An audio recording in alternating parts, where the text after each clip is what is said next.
ఓం నమో వెంకటేశాయ. శ్రీరామం భువనైకసుందరతనుం ధారాధరశ్యామలం రాజీవాయతలోచనం రఘువరం రాకేందుబింబాననం కోదండాదినిజాయుధాశ్రితభుజైర్భాంతం విదేహాత్మజం ఆధీశం భక్తజనావనం రఘువరం శ్రీరామచంద్రం భజే.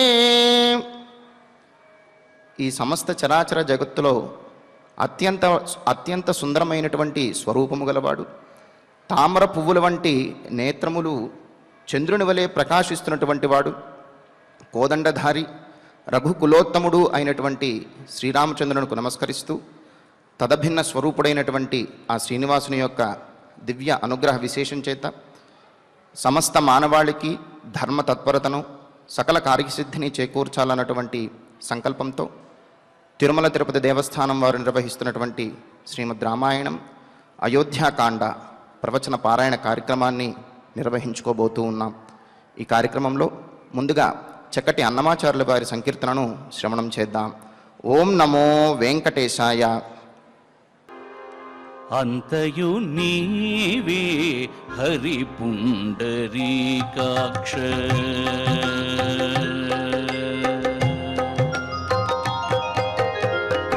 అంతయు నీవే హరి పుండరీకాక్ష, చింతనాకు నీవే శ్రీ రఘురామ. అంతయు నీవే హరి పుండరీకాక్ష, చింతనాకు నీవే శ్రీ రఘురామ. అంతయు నీవే హరి పుండరీకాక్ష.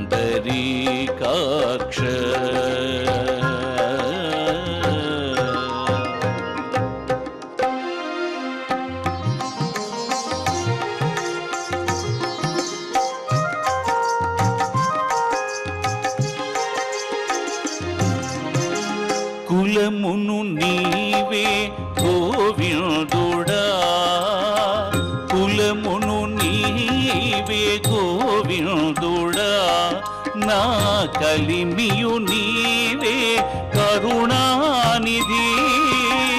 కులమును నీవే గోవిందుడా, నా కలిమియు నీవే కరుణానిధి.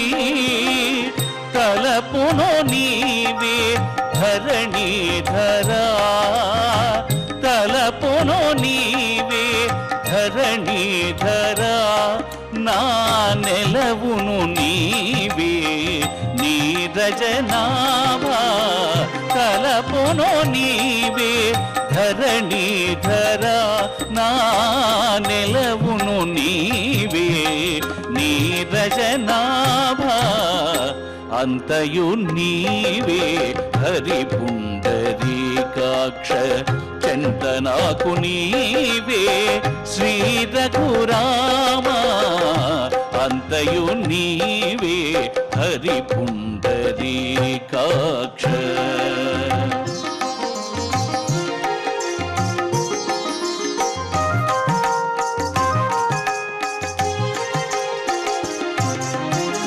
తనువును నీవే దామోదరా, తనువును నీవే దామోదరా, నా మణికియు నీవే మధుసూదనా.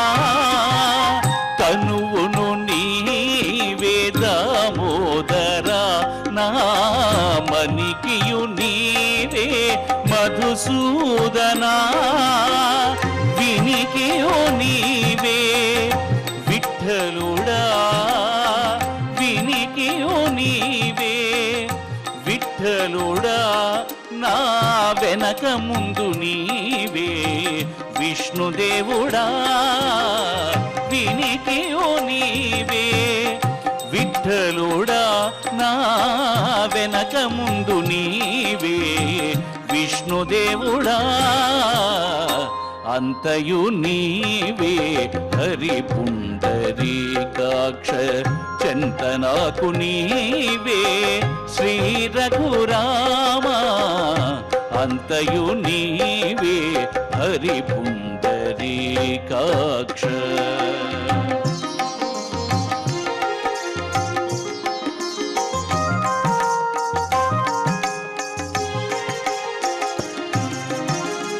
పుట్టుగు నీవే పురుషోత్తమా,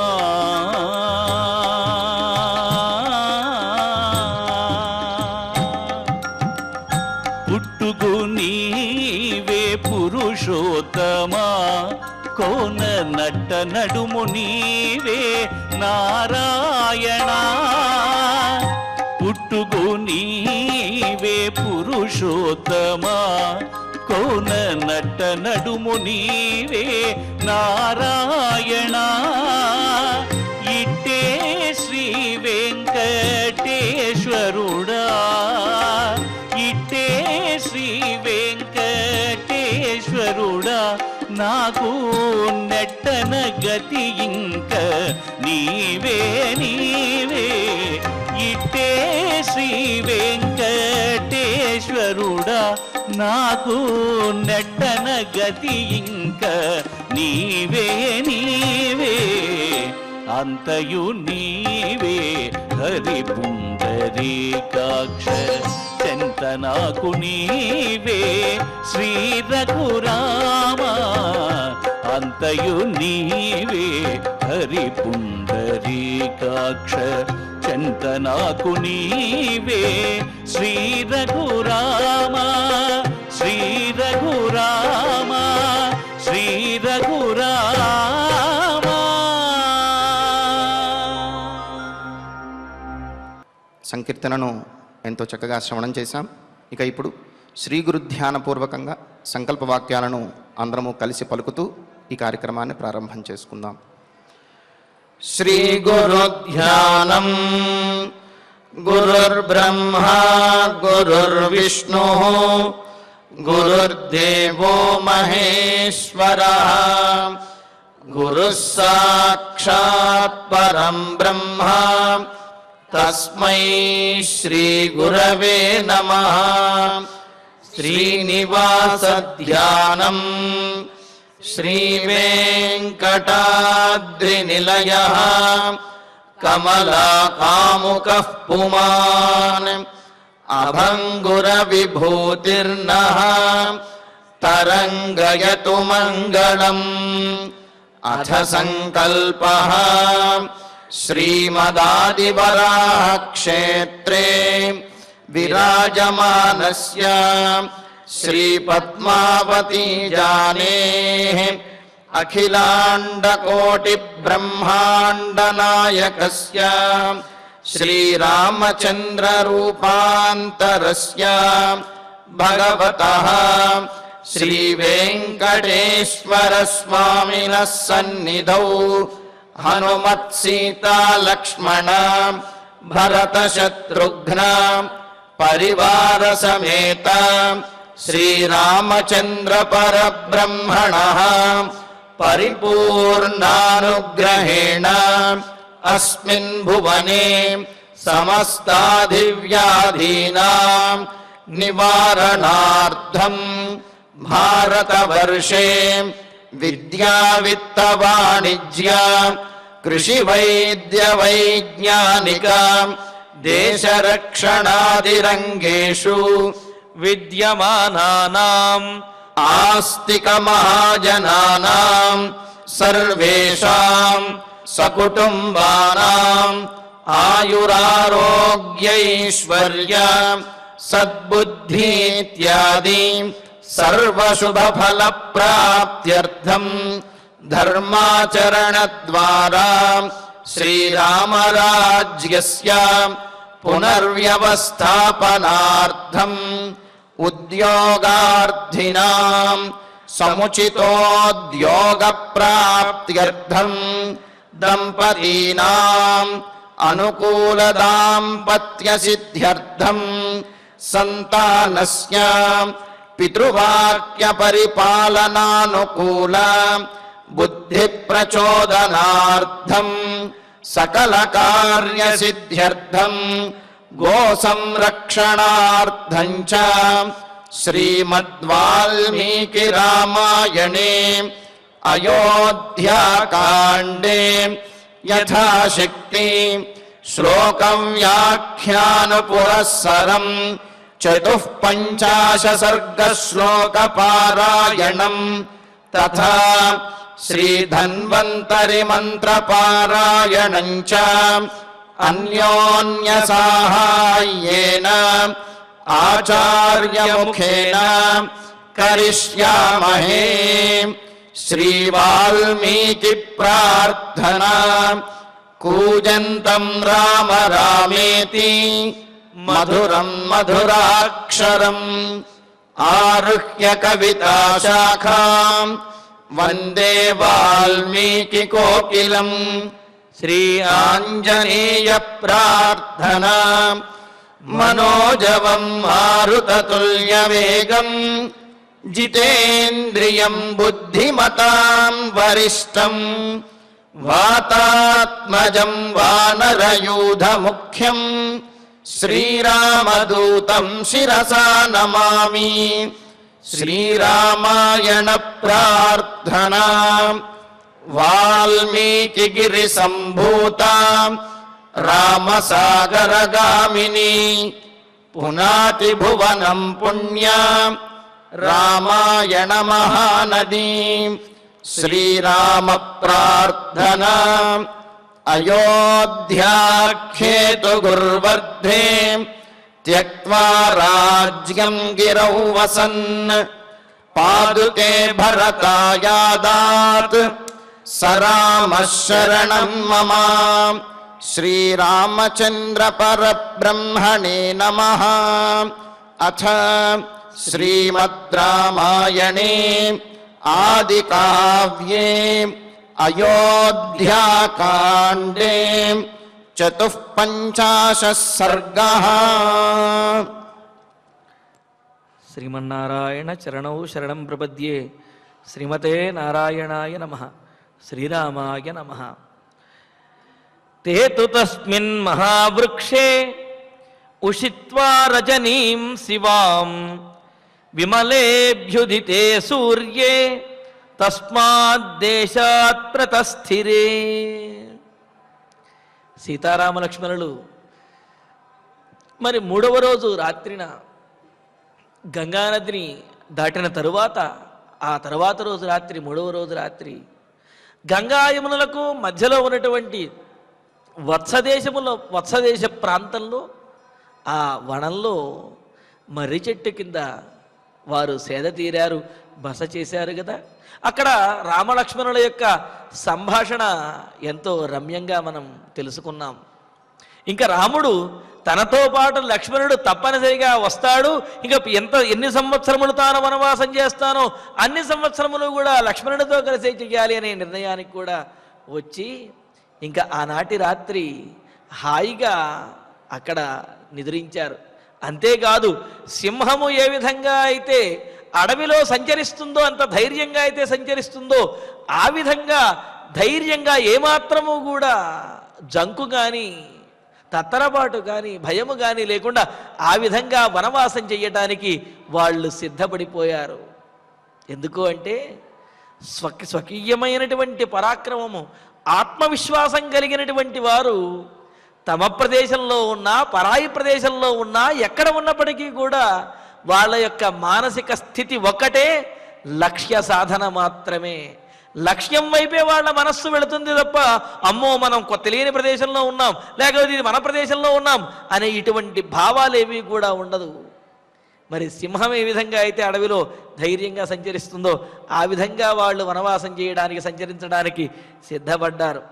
ఆ తర్వాత ఆనాడు రాత్రి చక్కగా అక్కడ తేతు ఆ సీతారామ లక్ష్మణులు తస్మిన్ మహావృక్షే గొప్పదైనటువంటి ఆ వటవృక్షము యొక్క సమీపంలో శివాం రజనీం ఉషిత్వా మంగళకరమైనటువంటి ఆ రాత్రిని గడిపి, మంగళకరమైనదని ఎలాగంటారు అంటే నిశ్చయమైనటువంటి బుద్ధితో నిర్ణయం తీసుకోవటం అనేది మంగళకరమైనటువంటి లక్షణం. అంటే నిర్ణయం తీసుకున్న తర్వాత కూడా మనకు వెనక్కి ముందుకి లాగుతూ ఉంటుంది. అలా కాకుండా ఇక ముందుకే అది కూడా సీతా లక్ష్మణుడితో కలిసే వనవాసము అనే పూర్తి నిర్ణయానికి వచ్చేశాడు రామచంద్రమూర్తి. పూర్తిగా ప్రశాంతంగా వాళ్ళు ఆనాడు చక్కగా నిద్రించారు. అందుకనే ఆ రాత్రిని మంగళకరమైనటువంటి రాత్రి అని చెప్పి అంటున్నాడు. శివాం రజనీం ముషిత్వా, ఆ రాత్రిని అక్కడ గడిపి సూర్యే విమలే అభ్యుదితే, ఇంకా సూర్యుడి ఉదయించిన తర్వాత ఆ ప్రాతకాల కృత్యములు ఏవైతే ఉంటాయో నిత్యకర్మానుష్ఠానములు అవన్నీ కూడా తెల్లవారుజాము నుండి అవన్నీ కూడా నిర్వర్తించుకుని విమలే అభ్యుదితే, పూర్తిగా సూర్యుడు ఉదయించిన తర్వాత బాగా వెలుతురు వచ్చిన తర్వాత తస్మాత్ దేశాత్ ప్రతస్థిరే, ఆ మర్రి చెట్టు దగ్గర నుండి ఆ ప్రదేశము నుండి ఆ వత్సదేశ ప్రాంతము నుండి సీతారామ లక్ష్మణులు బయలుదేరి ఇక వనవాసంలో మునుముందుకి కొనసాగుతూ ఉన్నారు. యత్ర భాగీరథీం గంగాం యమునాభిప్రవర్తతే జగ్ముస్తం దేశముద్దిశ్య విగాహ్య సుమహద్వనం. ఇంకా వనంలో ప్రవేశించినటువంటి వారు గంగా యమునల యొక్క సంగమం వైపుకి ప్రయాణిస్తూ ఉన్నారు. ఆ విషయాన్ని తెలియజేస్తున్నారు. మరి తర్వాత శ్లోకంతో కలిపి మనం అన్వయం చెప్పుకోవాలి.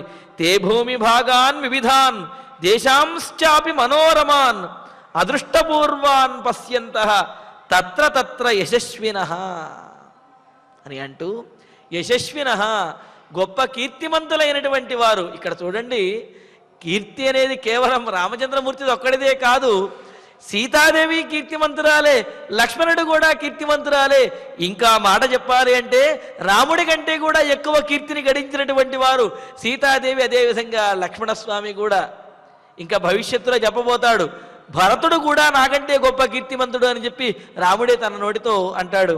మరి ఇక్కడ చూడండి, అందుకని ఇక్కడ ముగ్గురిని ఉద్దేశించే యశస్వినః, తమ తమ ధర్మములను తప్పనిసరిగా నియమంగా పాటిస్తూ కీర్తి గడించినటువంటి వారైన ఆ సీతారామ లక్ష్మణులు సుమహద్వనం, పెద్దదైనటువంటి దట్టమైనటువంటి గొప్పదైన ఆ అరణ్యంలోకి విగాహ్య ప్రవేశించి వివిధాన్ భూమి భాగాన్, అనేకమైనటువంటి ఆ అడవి భాగాలను, అడవి ప్రాంతములను, అంటే కొన్ని చోట్ల దట్టమైనటువంటి పెద్ద పెద్ద చెట్లు, కొన్ని చోట్ల గుబురులు, కొన్ని చోట్ల విశాలమైనటువంటి మైదానంలాగా ఉండడం, కొన్ని చోట్ల కాస్త గడ్డి ఎక్కువగా ఉండడం, కొన్ని చోట్ల మృగములు ఇవన్నీ సంచరించడం, ఇలా కొన్ని చోట్ల ఔషధములు, కొన్ని చోట్ల పూల చెట్లు, కొన్ని చోట్ల సరస్సులు, ఇలాగ అనేకమైనటువంటి ఈ అటవీ భాగములను, ఈ విశేషములను చూసుకుంటూ అదృష్టపూర్వాన్, పైగా ఇవన్నీ కూడా వాళ్ళు ఇంతకుముందు ఎప్పుడూ కూడా చూడలేదు. అలా చూడనటువంటి మనోరమాన్ దేశాన్, మనస్సును ఆకట్టుకునేటటువంటి ఆకర్షించేటటువంటి మనోహరమైనటువంటి దృశ్యములను, మరి ఆ కొండ ప్రాంతములు, సెలయేరులు, సరస్సులు, పద్మములు, ఆ కోయిల కూతలు, నెమళ్ళ యొక్క నాట్యములు, ఇవన్నీ కూడా మరి ఆ అడవిలో అవన్నీ గోచరిస్తూ ఉంటే మనోరమాన్, సుందరమైనటువంటి ఆ ప్రదేశములు, సుందరమైనటువంటి సన్నివేశములను దేశాంశ్చాపి, ఇలాగా ప్రదేశములన్నింటినీ కూడా తత్ర తత్ర అక్కడక్కడ పశ్యంతః చూసుకుంటూ అలా ప్రకృతి సౌందర్యాన్ని ఆస్వాదిస్తూ ఆనందిస్తూ యత్ర యమునా భాగీరథీం గంగాం అభిప్రవర్తతే, ఎక్కడైతే యమునా నది గంగా నదిలో కలుస్తూ ఉన్నదో తం దేశముద్దిశ్య జగ్ముహు, ఆ యమున, గంగా యమున సంగమం ఎక్కడైతే ఉన్నదో ఆ సంగమం వైపుకి, ఆ సంగమ ప్రాంతానికి అటువైపుగా సీతారామ లక్ష్మణుడు వనవాసంలో ప్రయాణాన్ని మునుముందుకి కొనసాగిస్తూ ఉన్నారు. మరి ఈ విధంగా వనవాసము కూడా ఆనందకరంగానే చేస్తున్నారు. ఎందుకు అంటే వారికి ఒక లక్ష్యం మీద నిశ్చయమైనటువంటి బుద్ధి ఉన్నది, వేరే ఆలోచన అనేది లేదు. పైగా ధైర్యవంతులు, స్వకీయమైనటువంటి పరాక్రమం కలిగినటువంటి వారు కావున ఎక్కడ ఉన్నా వారు ఆనందంగా ఉండగలుగుతారు. అంతే కదా, మానసిక ప్రశాంతత, మంచి మనసు ఉన్నటువంటి వారు పూరి గుడిసెలో ఉన్న ఆనందంగా ఉండగలుగుతారు. అటువంటి మనసు, మానసికమైనటువంటి తృప్తి లేనటువంటి వారు భవనములలో ఉన్నా సరే వాళ్ళు ఆనందంగా ఉండలేరు. అంటే ఇక్కడ ఆనందానికి, మానసిక ప్రశాంతతకు కారణము వారి యొక్క మనస్సు సంతృప్తి ఏదైతే ఉన్నదో అవే కారణము తప్ప ఆ పరిస్థితులు అనేవి కారణము కాదు. అందుకని అంటారు కదా, క్రియాసిద్ధి సత్వే భవతి మహతాం నోపకరణే, కార్యసాధన అనేది మహాత్ములకు ఆ పరిస్థితులను బట్టో లేకపోతే చుట్టూ ఉన్నటువంటి సాధనలను బట్టో కాదు, వారిలోనే స్వకీయమైనటువంటి ఆత్మవిశ్వాసము, శక్తి ఉంటాయి. వాటి మీదే వారి యొక్క కార్యసిద్ధి అనేది ఆధారపడి ఉంటుంది. అందుకనే వాళ్ళు ఆత్మవిశ్వాసంతో ఆనందంగా ఉండగలుగుతారు. ఇలా మరి రామచంద్రమూర్తి సీతా లక్ష్మణులతో కలిసినటువంటి వాడై ఆ అడవిలో అనేకమైన ప్రదేశములను దాటుకుంటూ మునుముందుకు సాగుతూ గంగా యమున సంగమ ప్రదేశానికి చేరుకోబోతూ ఉన్నారు. ప్రశస్తమైనటువంటి పుణ్యప్రదమైనటువంటి ఆ గంగా యమున సంగమ ప్రదేశానికి అక్కడికి వెళుతూ ఉన్నారు. యథాక్షేమేణ గచ్చన్ సహ పశ్యంశ్చ వివిధాన్ ద్రుమాన్ నివృత్తమాత్రే దివసే రామ సౌమిత్రిమబ్రవీత్. ఇలాగా ఆ ఉదయాన్నే ప్రయాణం ప్రారంభించి అనేకమైనటువంటి ప్రాంతములను దాటుకుంటూ గంగా యమున సంగమ ప్రదేశానికి అటువైపుగా వెడుతున్నటువంటి రామచంద్రమూర్తి మరి సాయంకాలానికి ఆ ప్రాంతానికి చేరుకోబోతూ ఉన్నారు. యథాక్షేమేణ, క్షేమాన్ని అతిక్రమించకుండా, ఇది మనం గమనించుకోవలసినటువంటి లక్షణం. సహజంగా చూస్తూ ఉంటాం, ఎక్కడికైనా కొత్త ప్రదేశానికి వెళితే, లేకపోతే కొండలనో గుట్టలనో లేకపోతే జంతు ప్రదర్శనశాలకు ఎక్కడికైనా వెళ్ళినప్పుడు ఆనందాన్ని పొందవచ్చు, అంతవరకు ఏమీ ఇబ్బంది లేదు. కానీ ఆ ఆనందము ప్రాణాంతకము కాకూడదు, ఆ ఆనందము అతిగా ఉండకూడదు అని అన్నారు. అందుకని చూడండి, యథాక్షేమేణ, క్షేమాన్ని విడవకుండా, తమ రక్షణ మరచిపోకుండా ఆ అడవిలో వాళ్ళు ధైర్యంగా సంచరించారు. ధైర్యము అని అంటే, ధైర్యము తెగింపు అని అంటే విచ్చలవిడిగా ఉండటము కాదు, తమ రక్షణ, తమతో వారి ఉన్నటువంటి రక్షణ చూసుకుంటూనే తాము ధైర్యంగా ఉండడం, అది ధైర్యం అనిపించుకుంటుంది తప్ప మొండితనంగా మూర్ఖంగా కనుక ముందుకు వెళితే అది ధైర్యం అనిపించుకోదు. దానివల్ల తనతో పాటు తనతో ఉన్నటువంటి వారికి కూడా అపాయములు వచ్చి తీరుతాయి. అంతే కదా, కొండ ప్రాంతానికి వెళితే సురక్షితమైనటువంటి ప్రదేశంలో నుంచుని కాస్త చిత్రములను ఫోటోలు తీసుకుంటే అది ఆనందంగా ఉంటుంది. కానీ నేను ఎవ్వరూ దిగినటువంటి చోట ఫోటో దిగుతానని చెప్పి ఆ పర్వత శిఖరం మీద చివరి నుంచుని సెల్ఫీ దిగితే ఏమవుతుంది? సెల్ఫీలో వాడు పడతాడు, వాడు కింద పడతాడు. కావున అది ప్రమాదకరం. కావున ఎక్కడికైనా సరే, అడవిలో కానీ పర్వత ప్రాంతాలు కానీ ఎక్కడికి వెళ్ళినప్పటికీ ఆనందానికి కూడా అవధులు అనేవి ఉంటాయి. ఆ ఆనందానికి అవధులు లేకపోయినా ఆనందాన్ని పొందడానికి మాత్రం అవధులు అనేవి మనం ఏర్పరచుకుని ప్రవర్తించాలి తప్ప ఆనందం పొందడం కోసం అవధులు లేకుండా విచ్చలవిడిగా ఉన్నట్లయితే అది తమకు తమతో ఉన్నటువంటి వారికి కూడా ప్రాణాంతకమవుతుంది. అందుకని ఇక్కడ ఏమన్నాడు? యథాక్షేమేణ. క్షేమం అంటే ఏమిటి? ప్రాప్తస్య సంరక్షణం క్షేమ. తనతో ఉన్నటువంటి వారు రక్షింపబడుతూ ఉండే విధంగా వారి రక్షణ చూసుకుంటూనే ఆ అడవిలో ఉన్నటువంటి ప్రదేశములన్నింటినీ కూడా చూసి ఆనందిస్తూ మునుముందుకు కొనసాగుతున్నాడు రామచంద్రమూర్తి. అంతేగాని వీళ్ళని మర్చిపోయి ఆ ప్రకృతి సౌందర్యాన్ని ఆస్వాదిస్తూనో లేకపోతే ఆ కొండ గుహలను చూస్తూనో కాదు, వాటిని ఆస్వాదించడంతో పాటు తమతో పాటి వారు ఉన్నటువంటి వారి యొక్క రక్షణ, తమ రక్షణ కూడా చూసుకుంటూనే వెళ్ళాలి. ఇది వివేకవంతుల యొక్క లక్షణం. అంతేగాని ఒళ్ళు మరచిపోయి విచ్చలవిడిగా ప్రవర్తించే వాళ్ళు లేకపోతే అతిగా ప్రవర్తించే వాళ్ళదు అది ఆనందం అవ్వదు, అది అపాయకరం అవుతుంది.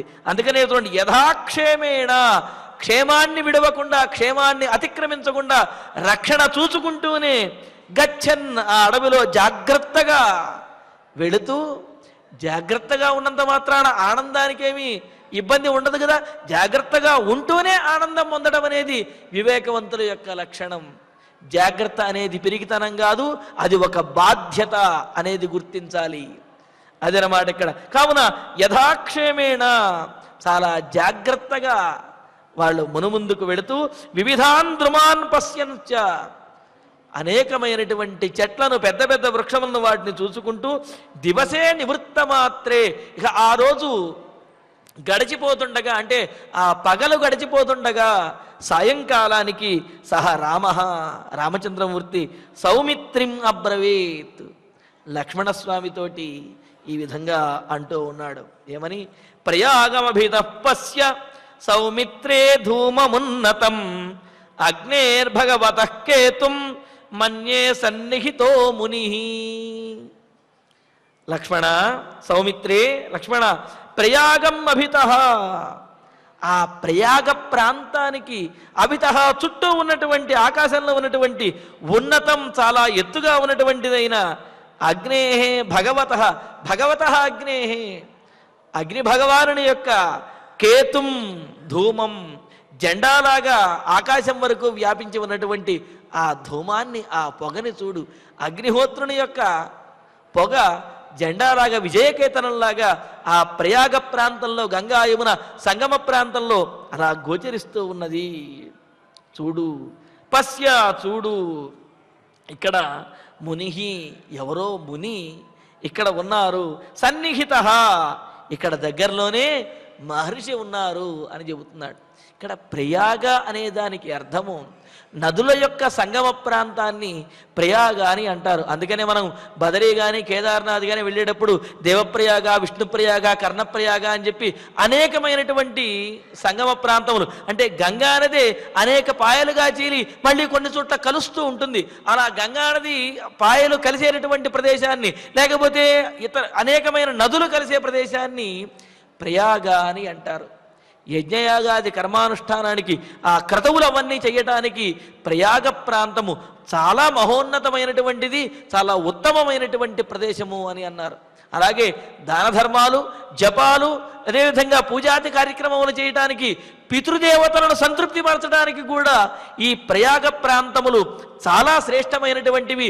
అక్కడ చేసేటటువంటి దైవ కార్యం కానీ, పితృకార్యం కానీ, ఆధ్యాత్మికమైనది కానీ ఏదైనా సరే పరిపూర్ణమైనటువంటి, అంతకు మించినటువంటి, అంటే అనేక రెట్లు ఫలాన్ని ఇస్తుంది అని మనకు అనేక పురాణాల్లో, పద్మపురాణం, అదేవిధంగా స్కాంద పురాణం మొదలైన పురాణాల్లో మనకు తెలియజేశారు. మరి అందుకనే ఆ ప్రయాగ ప్రాంతంలో మహర్షులు యజ్ఞయాగాదులను, క్రతువులను చేస్తూ ఉంటే ఆ క్రతువులలో అగ్నిహోత్రం నుండి వచ్చినటువంటి ఆ ధూమం, పొగ ఏదైతే ఉన్నదో ఆ పొగ ఆకాశం వరకు వ్యాపించి అగ్నిహోత్రుని యొక్క విజయకేతనంలాగా రెపరెపలాడుతున్నట్లుగా ఆకాశంలో కనిపిస్తూ ఉంటే అది చూచినటువంటి రామచంద్రమూర్తి లక్ష్మణుడితో అంటూ ఉన్నాడు, లక్ష్మణ, అదిగో ఆ ప్రయాగ ప్రాంతంలో, ఆ గంగా యమున సంగమ ప్రాంతంలో ఉన్నటువంటి అగ్నిహోత్రుని యొక్క విజయకేతనంలాగా ఉన్న ఆ పొగను చూడు. చూస్తూ ఉంటే అక్కడ ఎవరో మహర్షులు ఉండి యాగములను నిర్వర్తిస్తూ ఉన్నట్టున్నారు అని అంటున్నారు. మరి భరద్వాజ మహర్షి యొక్క ఆశ్రమం సమీపానికి వస్తూ ఉన్నారు. మరి ప్రయాగ శబ్దానికి అర్థం చెబుతూ, ప్రకృష్ట యాగ యత్ర, ప్రకృష్టమైనటువంటి ఉత్తమమైనటువంటి యాగము ఎక్కడైతే జరుగుతుందో దానినే ప్రయాగ అని అన్నారు. ఏంటి యాగం అంటే ఏమిటి అంటే, యజ దేవపూజ సంగతికరణ దానేషు అని చెప్పినట్లుగా భగవంతుణ్ణి అర్చించడము, అదేవిధంగా దాన ధర్మాలు చేయటము, ఇవన్నీ కూడా యాగములు అని అంటారు. కావున అటువంటి యాగములు, ఎక్కడైతే యాగములన్నీ కూడా పరిపూర్ణమైనటువంటి ఫలమును ఇస్తాయో అటువంటి ప్రాంతమునే ప్రయాగ అని అన్నారు. అందుకని ఆ ప్రయాగ తీర్థక్షేత్రము అనే అర్థం కూడా చెప్పారు. ప్రకృష్టాః యజ్ఞాః యస్య యస్మాద్వా, శ్రేష్టమైనటువంటి యజ్ఞములు ఎక్కడ జరుగుతాయో దానిని ప్రయాగ అని అన్నారు. అలాగే ప్రకృష్టమైనటువంటి నదుల యొక్క కలయిక ఎక్కడ జరుగుతుంది, విషయం ఏమిటంటే ఆ నదుల యొక్క కలయిక జరిగే ప్రాంతము కావాలనే అది యజ్ఞయాగాదులన్నిటికీ కూడా చేయడానికి యోగ్యమైనటువంటి ప్రదేశము అని చెప్పి కూడా మనకు కీర్తిస్తున్నారు. ఇలాగా యమునా గంగయా సార్ధం సంగత లోకభావని ప్రయాగం జఘనస్యాంతం ఉపస్థ మృషయో విదుహు అని అంటూ, ఈ గంగా యమునల యొక్క ఆ ప్రయాగ ప్రాంతం, మధ్య ప్రదేశం ఏదైతే ఉన్నదో దానిని భూదేవి యొక్క జఘన ప్రాంతం, అంటే నడుము ప్రాంతంగా మనకు కీర్తిస్తూ ఉన్నారు. అందుకనే తీర్థం భోగవతీ చైవ వేదీ ప్రోక్త ప్రజాపతే. పైగా ఇక్కడ చూడండి విశేషము, సహజంగా యజ్ఞయాగాదులు ఈ లోకంలో పుట్టినటువంటి మహర్షులు వీళ్ళందరూ యజ్ఞయాగాదులు చేయటానికి ఆ ప్రయాగ ప్రదేశము చాలా యోగ్యమైనది అని చెప్పి మనం అనుకున్నాం. కేవలం వీరికి మాత్రమే కాదు, మనకు పద్మపురాణంలో తెలియజేస్తున్నారు, ప్రజాపతే యాగభూమి అని అంటూ, ప్రజాపతి బ్రహ్మగారికి కూడా అది యాగభూమిగా చెబుతున్నారు, వేదికగా చెబుతుంటే బ్రహ్మగారు కూడా అక్కడ వచ్చి నివసిస్తారు. అంతేకాదు తత్ర వేదాశ్చ యజ్ఞాశ్చ మూర్తిమంతో మహామతే ప్రజాపతి ముపాసంతే ఋషయశ్చ మహావ్రతాః. మరి అక్కడికి బ్రహ్మగారు వచ్చి ఉండటానికి వచ్చి ఆనందిస్తారు. అంతేకాదు వేదములు మహర్షులు వీళ్ళందరూ ఇవన్నీ కూడా ఆ బ్రహ్మగారిని స్తుతిస్తూ ఉంటాయి. అనేకమైనటువంటి యజ్ఞములలో బ్రహ్మగారికి ఆహుతులను సమర్పిస్తూ ఉంటారు, భగవంతునికి ఆహుతులను సమర్పిస్తూ ఉంటారు. తత పుణ్యతమం నాస్తి త్రిషు లోకేషు సూతజ అని చెబుతూ యజ్ఞయాగాది కర్మానుష్ఠానములు చెయ్యటానికి, పితృకర్మలను ఆచరించడానికి కానీ, ధర్మకార్యాలు చేయటానికి, పుణ్యకార్యాలు చేయటానికి అంతకు మించినటువంటి ప్రదేశము, అంతకు మించిన ఉత్తమమైనటువంటి ప్రదేశము ముల్లోకాలలో కూడా లేదు అని అంటూ శ్రవణాత్ తస్య తీర్థస్య నామ సంకీర్తనాదపి, ఆ ప్రయాగను, ఆ గంగాయమున ప్రయాగను తలుచుకున్నా చాలుట ఆ పుణ్యం అనేది వస్తుంది అని చెబుతూ మృత్తికా లాభనాద్వాపి సర్వపాపై ప్రముచ్యతే. అక్కడ ఉన్నటువంటి మట్టిని తీసుకుని వచ్చి మన తులసి కోటలో కానీ మన ఇంటిలో కానీ ఉంచుకున్నా సరే అంతటి పుణ్యం అనేది కలుగుతుంది అంటున్నారు. అందుకనే కదా ఏదైనా మహత్తరమైనటువంటి కార్యాన్ని చేస్తున్నప్పుడు, లేకపోతే భవనాన్ని నిర్మిస్తున్నప్పుడు ఏం చేస్తారు, అనేకమైనటువంటి పుణ్యక్షేత్రముల నుండి, పుణ్యతీర్థముల నుండి ఆ మట్టిని తీసుకుని వచ్చి ఆ శంకుస్థాపన చేసేటటువంటి చోట ఉంచుతారు. అంటే ఆయా ప్రదేశంలో, ఆయా తీర్థములలో ఉన్నటువంటి దైవికమైనటువంటి శక్తి అంతా కూడా ఈ భవనంలో ఉండాలి, ఈ ప్రదేశంలో ఉండాలి అనే భావనతోటే ఏదైనా గొప్ప కార్యం చేసేటప్పుడు, గొప్పగా ఏదైనా ప్రారంభిస్తున్నప్పుడు, భవనములు కానీ నిర్మిస్తున్నప్పుడు అనేకమైన ప్రాంతముల నుండి మరి ఆ మట్టిని కూడా తీసుకొచ్చి ఉంచుతారు. మరి ఇక్కడ అదే చెబుతున్నారు చూడండి, ప్రయాగం సర్వతీర్థేభ్య ప్రవదంత్యధికం ద్విజాహ అని అంటూ మృత్తికా లాభనాద్వాపి సర్వపాపై ప్రముచ్యతే. ఆ మట్టిని తాకిన, ఆ మట్టిని తీసుకువచ్చి మన ఇంటి దగ్గర ఉంచుకున్న సకల పాపములు కూడా సమసిపోతాయి అని చెప్పి ఈ విధంగా పద్మపురాణంలో, భూమిఖండంలో ఇంకా చాలా విశేషాలను తెలియజేశారు. అంతేకాదు దశతీర్థ సహస్రాణి షష్టికోట్యస్తథాపరాహ, 60 కోట్ల తీర్థములన్నీ కూడా అక్కడ ప్రయాగ ప్రాంతంలో ఉంటాయి. కావున అక్కడ స్నానం చేయటం ద్వారా సకల 60 కోట్ల తీర్థములలో స్నానం చేసినటువంటి పుణ్యం వస్తుంది అంటూ మరి పద్మపురాణంలో ఉత్తరఖండంలో మనకు దాని యొక్క ఫలం కూడా చెబుతున్నారు. పుత్రకామో ప్రయాగేహి స్నాయాత్ పుణ్యే సితాసితే, సంతాన ప్రాప్తి కోసము కూడా ప్రయాగలో స్నానం చేసినట్లయితే సానుకూలమైనటువంటి ఫలితములు వస్తాయి అని. అంతేకాదు ధనకామ పురాశక్ర స్నాతోహ్యత్ర ద్విజోత్తమ, సంపదను కోరుకున్నటువంటి, ఐశ్వర్యాన్ని కోరుకున్నటువంటి ఇంద్రుడు కూడా ఆ ప్రయాగ ప్రాంతంలో వచ్చి స్నానం చేసి కుబేరుని వద్ద ఉన్నటువంటి ఆ ధనం మొత్తాన్ని కూడా పొందగలిగాడు అని మనకు పద్మపురాణంలో ఉత్తరఖండంలో తెలియజేశారు. ఇంకా కూర్మపురాణంలో కూడా యమునాం రక్షిత సర్వదా అని చెప్పి అంటూ ఎందుకు ఇంత ప్రాముఖ్యత అంటే ఆ గంగా యమున సంగమ ప్రదేశం ఏదైతే ఉందో అందులో ఒక్కొక్క ప్రాంతాన్ని, ఒక్కొక్క అణువుని కూడా ఒక్కొక్క దేవతలు రక్షిస్తూ ఉంటారు అని అంటూ యమునాం రక్షిత సవిత సప్తవాహన అని అంటూ యమునను సూర్యుడు రక్షిస్తూ ఉంటే ప్రయాగంతు విశేషేణ స్వయం రక్షతి వాసవ, ఆ ప్రయాగ ప్రాంతాన్ని తనకు ఫలమునిచ్చినది అనే కృతజ్ఞతతోటి ఇంద్రుడు ఎప్పుడూ కూడా సంరక్షిస్తూ ఉంటారట. మండలం రక్షతి హరి సర్వదైవై సంహితం, ఆ ప్రాంతం మొత్తాన్ని కూడా మహావిష్ణువు అక్కడ కొలువు తీరి ఉండి అందరినీ కూడా రక్షిస్తూ ఉంటాడు అని అంటూ సానం రక్షంతి వై దేవా సర్వే పాపహరం శుభం అని అంటూ సమస్తమైనటువంటి దేవతలు కూడా ఉండి అక్కడికి వచ్చినటువంటి వారి పాపములన్నింటినీ కూడా పోగొడతారు అని మనకు కూర్మ పురాణంలో కూడా చాలా విశేషంగా తెలియజేశారు.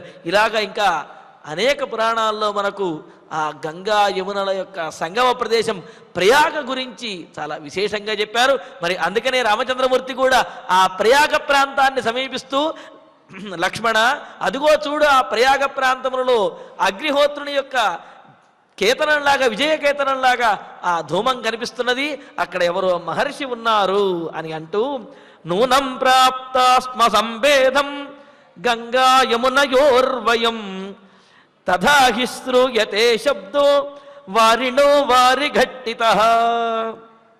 లక్ష్మణ, మనము గంగాయమునయో సంభేదం, గంగాయమునుల యొక్క సంగమ ప్రాంతం ఏదైతే ఉన్నదో ఆ సంగమ ప్రాంతానికి ప్రాప్తాస్మహ, మనం చేరుకున్నట్లున్నామయ్యా. ఎందుకు అంటే నూనం నిశ్చయం ఇది. ఎందుకంటే తథాహి చేరుకున్నాము అని ఎందుకు చెబుతున్నానంటే వారి ఘట్టిత వారిణ శబ్ద, ఒక నీరుతో మరొక నీరు ఢీకొన్నప్పుడు కలిగేటటువంటి శబ్దం ఏదైతే ఉన్నదో అంతే కదా. ఒకవైపు నుంచి గంగా నది, మరొక వైపు నుంచి యమునా నది, ఈ రెండిటి నీరు కూడా ఒకే చోట కలిసినప్పుడు అక్కడ ఒక శబ్దం అనేది, తరంగముల వల్ల శబ్దం అనేది వస్తుంది కదా. అలాగా నీటితోటి నీరుకి తాకిడి కలిగినప్పుడు వచ్చే శబ్దం ఏదైతే ఉన్నదో ఆ శబ్దము శ్రూయతే, చాలా పెద్దగా బిగ్గరగా వినిపిస్తూ ఉన్నది. కావున మనం ఈ గంగా యమున సంగమ ప్రాంతానికి వచ్చేసాం లక్ష్మణ, అదిగో ఆ శబ్దం విను అని అంటూ దారుణి పరిభిన్నాని వనజైరుపజీవిభిః, దారుణి పరిఖిన్నాని వనజైరుపజీవిభిః భరద్వాజాశ్రమే చైతే దృశ్యంతే వివిధాద్రుమాః. దారుణి పరిభిన్నాని అని అంటూ వనజైహి, వనంలో పుట్టినటువంటి ఈ ఫలములు, కాష్టములు మొదలైనటువంటి వాటితోటి, ఉపజీవిభి, వాటి మీద ఆధారపడి ఉన్నటువంటి జీవుల చేత, వనంలో మరి ఆటవికులు ఎంతోమంది నివసిస్తూ ఉంటారు కదా, వారు నడవడం కోసమని సన్నగా చిన్న చిన్న దారులను ఏర్పాటు చేసుకుంటారు కదా. ఏర్పాటు చేసుకున్నారని చెప్పక్కర్లా, వాళ్ళలా కొన్ని దూరం కొంతకాలం నడిచేటప్పటికీ అప్రయత్నంగా అక్కడ దారి అనేది ఏర్పడుతుంది కదా.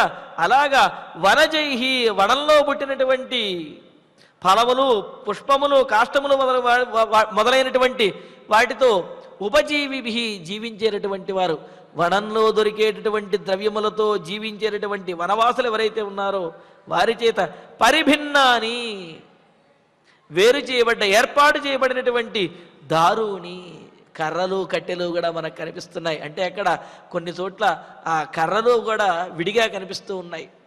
వాళ్ళు ఏం చేస్తారు అంటే చెట్టు మీద పండిపోయినటువంటి కొమ్మలు ఏవైతే ఉంటాయో వాటిని తీసుకుంటారట.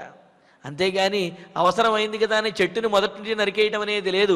చెట్టు మీద ఎక్కడైతే కొమ్మ గాలికి విరిగిపోవటమో లేకపోతే పండి ఎండిపోవటమో జరుగుతుందో అటువంటి దానినే యజ్ఞయాగాదులకు కానీ లేకపోతే వారికి కావలసినటువంటి ఆ వంట మొదలైనటువంటి వాటికి కానీ అటువంటి వాటిని తీసుకుని వారు చక్కగా వినియోగించుకుంటూ ఉంటారట. అలాగా ఉపజీవిభి పరిభిన్నాని, ఆ అడవిలో జీవించేటటువంటి వారి చేత పరిభిన్నాని, ఏర్పాటు చేయబడినటువంటి కట్టెలు ఏవైతే ఉన్నాయో ఆ నరికి ఆ పగలగొట్టి పక్కన పెట్టినటువంటి కట్టెలు ఏవైతే ఉన్నాయో అవి దృశ్యంతే, అదిగో కనిపిస్తున్నాయి కదా. కాబట్టి ఇక్కడ మహర్షులు ఎవరో ఇక్కడ ఉన్నట్లే. దృశ్యంతే భరద్వాజాశ్రమే వివిధాః ఏతే ద్రుమాః దృశ్యంతే. అంతేకాదు అదిగో ఆ ఆశ్రమ ప్రాంతంలో అనేకమైనటువంటి చెట్లు, చాలా ఎత్తుగా ఆకాశాన్ని తాకేంతటిగా అంత వివిధ రకాలైనటువంటి చెట్లు మనకు కనిపిస్తూ ఉన్నాయి. ఆ చెట్లు కూడా వరుసలలో ఉన్నాయి. అలా వరుసలలో ఎందుకు ఉంటాయి? ఎవరో అక్కడ నివసిస్తూ వాటిని పోషిస్తూ ఉండడం ద్వారా అవంత వరుసగా చక్కగా ఉన్నాయి. అందుకని వివిధాః ఏతే ద్రుమాః దృశ్యంతే, అనేక రకాలైనటువంటి అదిగో ఆ చెట్లు కనిపిస్తున్నాయి కదా అంటూ ఆ ఆశ్రమాన్ని లక్ష్మణునికి రామచంద్రమూర్తి చూపిస్తూ ధన్వినౌతౌ సుఖంగత్వా లంబమానే దివాకరే గంగాయమునయో సంధౌ ప్రాపతుర్నిలయం మునే. ఈ విధంగా రామలక్ష్మణులు ఇద్దరూ కూడా ధన్మిరౌ, చక్కగా ధనుస్సుని ధరించినటువంటి వారై, తౌ ఆ ఇద్దరు సీతాదేవితో కూడినటువంటి వారిద్దరూ కూడా సుఖంగత్వ, కష్టం లేకుండా సుఖంగా తాము ఒక ప్రత్యేకమైనటువంటి విశేషమైనటువంటి పుణ్యప్రదమైనటువంటి ప్రదేశానికి వచ్చాము అనే ఆనందంతో ఉన్నటువంటి వారై వెళ్ళి దివాకరే లంబమానే, సూర్యుడు అస్తమించే సమయానికి, అంటే అస్తంగిరికి వేళ్లాడుతుండగా అని అర్థం. వేళ్లాడుతున్నాడు అంటే అస్తమిస్తూ ఉండగా, అస్తమిస్తూ కనిపిస్తుండగా గంగాయమునయోహ సంధౌ, గంగా యమునల యొక్క ఆ సంధిలో ఆ కలయిక ప్రాంతంలో సంగమ ప్రాంతంలో ఆ మధ్యలో ఉన్నటువంటి మునేహే భరద్వాజ మహర్షి యొక్క నిలయం ప్రాపతు ఆశ్రమానికి రామలక్ష్మణులు సీతాదేవితో కలిసి చేరుకున్నారు. మరి ఆ ఆశ్రమానికి వచ్చిన తర్వాత భరద్వాజ మహర్షి ఏ విధంగా వీరిని గౌరవించాడు, మరి భరద్వాజ మహర్షితో ఏమేం విశేషాలు మాట్లాడారు, ఈ విశేషాలన్నీ కూడా తరువాతి ప్రవచనంలో తెలుసుకుందాము. ఇక ఇప్పుడు ఆచార్యుల వారి ద్వారా శ్లోకాలను పారాయణ చేసుకుందాము. తేతు తస్మిన్ మహావృక్షే ఉషిత్వా రజనీం శివాం విమలే అభ్యుదితే సూర్యే తస్మాద్ దేశాత్ ప్రతస్థిరే యత్ర భాగీరథీం గంగాం యమునా అభిప్రవర్తతే జగ్ముస్తం దేశముద్దిశ్య విగాహ్య సుమహద్వనం తే భూమి భాగాన్ వివిధాన్ దేశాంశ్చాపి మనోరమాన్ అదృష్టపూర్వాన్ పశ్యంతః తత్ర యశస్వినః యథాక్షేమేణ గచ్చన్ సః పశ్యంశ్చ వివిధాన్ ద్రుమాన్ నివృత్తమాత్రే దివసే రామః సౌమిత్రిమబ్రవీత్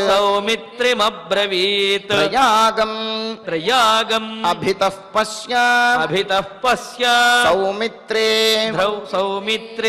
ధూమమున్నతం అగ్నేః భగవతః కేతుం మన్యే సన్నిహితో మునిః నూనం ప్రాప్తాస్మా సంభేదం గంగాయమునయోః వయం తథాహి శ్రూయతే శబ్దః వారిణః వారిఘట్టితః దారుణీ పరిభిన్నాని వనజైః ఉపజీవిభిః భరద్వాజాశ్రమే చైతే దృశ్యంతే వివిధాద్రుమాః ధన్వినౌతౌ సుఖం గత్వా లంబమానే దివాకరే గంగాయమునయోః సంధౌ ప్రాపతుః నిలయం మునేః ఇత్యార్షే శ్రీమద్ రామాయణే ఆదికావ్యే అయోధ్యాకాండే చతుఃపంచాశే సర్గే అష్టశ్లోకాః ఫలశ్రుతి నుండి మంగళాంతం వరకు అందరము కలిసి పఠిద్దాం. ఫలశ్రుతి ఆయుష్యమారోగ్యకరం యశస్యం సౌభ్రాతృకం బుద్ధికరం సుఖం చ శ్రోతవ్యమేతన్నియమేన సద్భిః ఆఖ్యానమోజస్కరమృద్ధికామైః శ్రీరామచంద్ర పరబ్రహ్మణే నమః. అథ ధన్వంతరి ధ్యానం అచ్యుతానంత గోవింద విష్ణో నారాయణామృత రోగాన్ మే నాశయాశేషాన్ ఆశు ధన్వంతరే హరే. ఆరోగ్యం దీర్ఘమాయుష్యం బలం తేజో ధియం శ్రియం స్వభక్తేభ్యోనుగృహంతం వందే ధన్వంతరిం హరిం. ధన్వంతరేరిమం శ్లోకం భక్త్యా నిత్యం పఠంతి యే అనారోగ్యం న తేషాం స్యాత్ సుఖం జీవంతి తే చిరం. ఓం నమో భగవతే వాసుదేవాయ ధన్వంతరయే అమృతకలశహస్తాయ వజ్రజలౌకహస్తాయ సర్వామయ వినాశనాయ త్రైలోక్యనాథాయ మహావిష్ణవే స్వాహా. ఓం వాసుదేవాయ విద్మహే సుధాహస్తాయ ధీమహి తన్నో ధన్వంతరి ప్రచోదయాత్.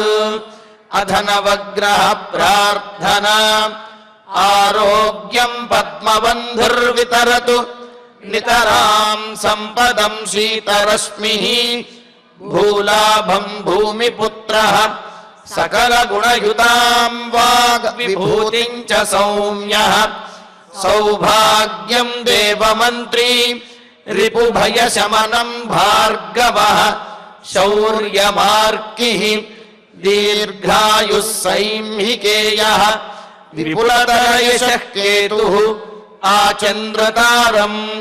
అరిష్టాని ప్రణశ్యంతు దురితాని భయాని చ శాంతిరస్తు శుభం మేస్తు గ్రహాః కుర్వంతు మంగళం.